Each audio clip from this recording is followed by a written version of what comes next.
Donc là, je vais vous présenter la X861 Launch. Donc du coup, la première chose, ça va être la mise en place de la voiture. Donc là, la petite astuce, mettre une petite cale devant le plateau, comme ça, quand vous montez le véhicule, vous le positionnez directement, buté avant sur les plateaux. La deuxième chose, lors de la levée-descente du véhicule, ça va être de ne pas forcément mettre le frein à main ou une vitesse, mais vous pouvez tout simplement positionner une cale à ras de la roue. Cette cale, ensuite, on va la positionner un petit peu plus loin, lorsqu'on fera le dévoilage du véhicule.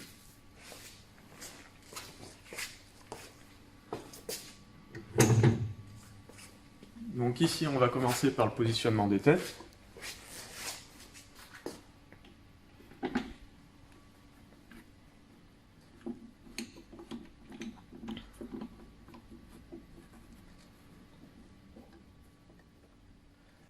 Donc là, on la positionne à l'aplomb, avec une marge de plus ou moins 10 degrés. Donc ça laisse quand même une marge de manœuvre.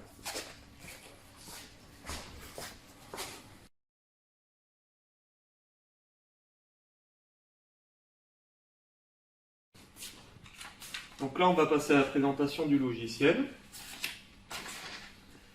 Donc ici, le module 3D simplifié, donc avec un accès rapide. Et on va commencer par la recherche du type de véhicule.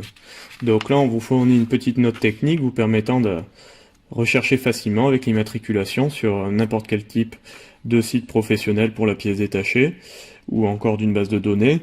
On va voir comment identifier facilement un véhicule dans la base. Donc là, par exemple, sur ce véhicule Nissan, on voit le type carrosserie K12. Donc ici, on va saisir directement dans le module de recherche K12. Le module permet directement d'identifier la présence de cette référence chez Nissan, donc Micra.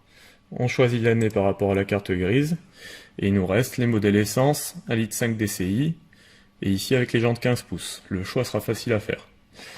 Dans notre cas de figure, ici on est présent, donc on a une Mégane coupé RS, donc on voit que la Mégane 3, la notion D veut dire coupé, donc on sera sur le modèle D95.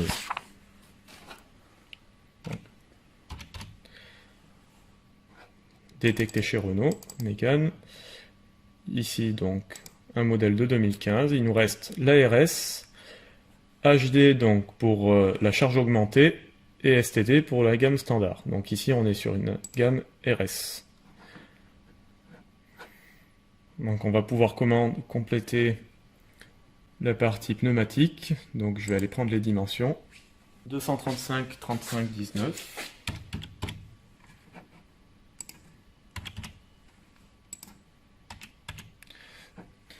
Donc il y a le calcul du diamètre et des dimensions, et celles-ci seront mémorisées pour la prochaine intervention sur ce véhicule. On va faire la mise en place du bloc volant.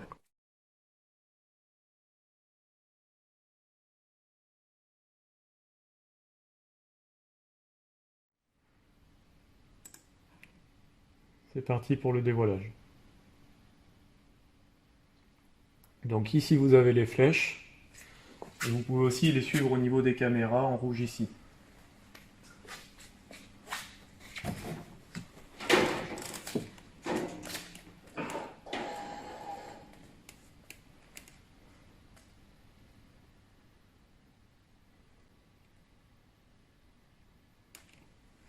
Donc on maintient quelques secondes et on revient en position initiale.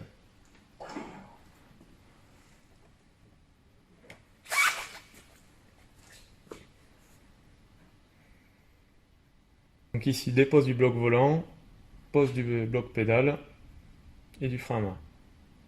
C'est parti.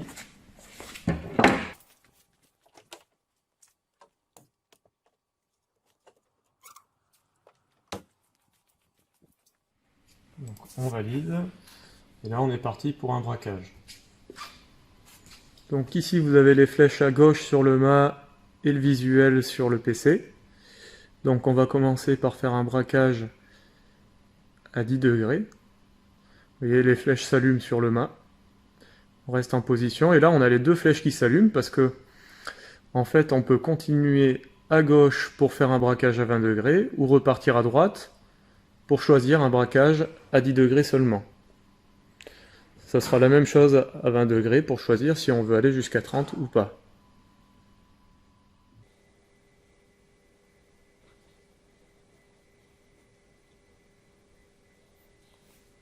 Donc voilà, c'est fait pour le braquage.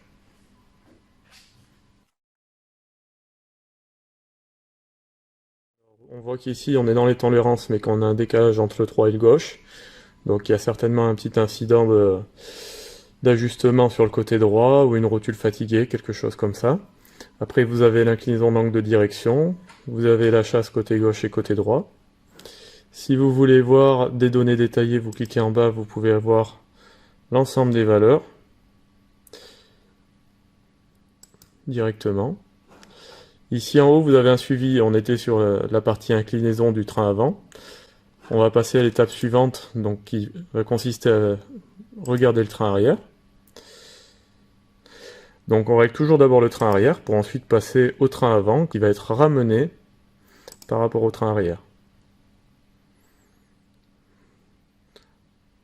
Donc ici, pour la phase de réglage, donc du coup on peut le faire directement sur le véhicule et si on veut intervenir sur le carrossage, on va pouvoir directement ici choisir le mode soulever la carrosserie du véhicule.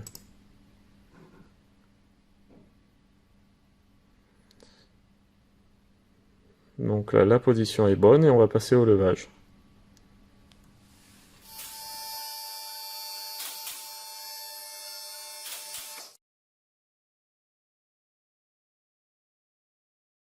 Ici, deux solutions. On peut se prendre sur le berceau ou reculer ici au niveau des renforts du châssis et prendre sur les points de levage.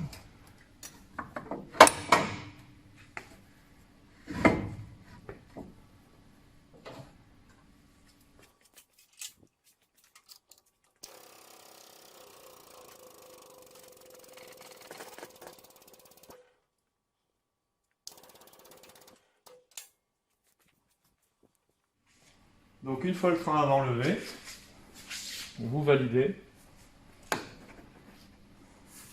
On va valider sur suivant pour continuer. Et ici, en fait, malgré la modification du train durant la procédure, vous avez un maintien des valeurs et vous allez pouvoir régler roue levée, mais en restant sur une base de valeurs roue appuyée.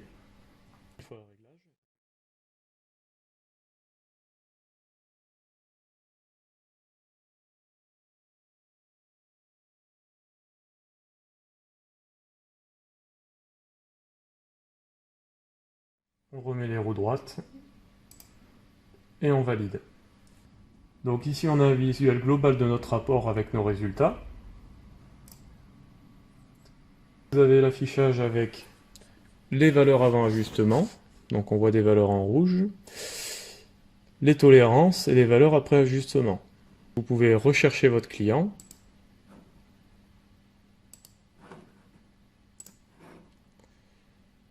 mentionner le kilométrage, on sauvegarde le résultat ou on imprime.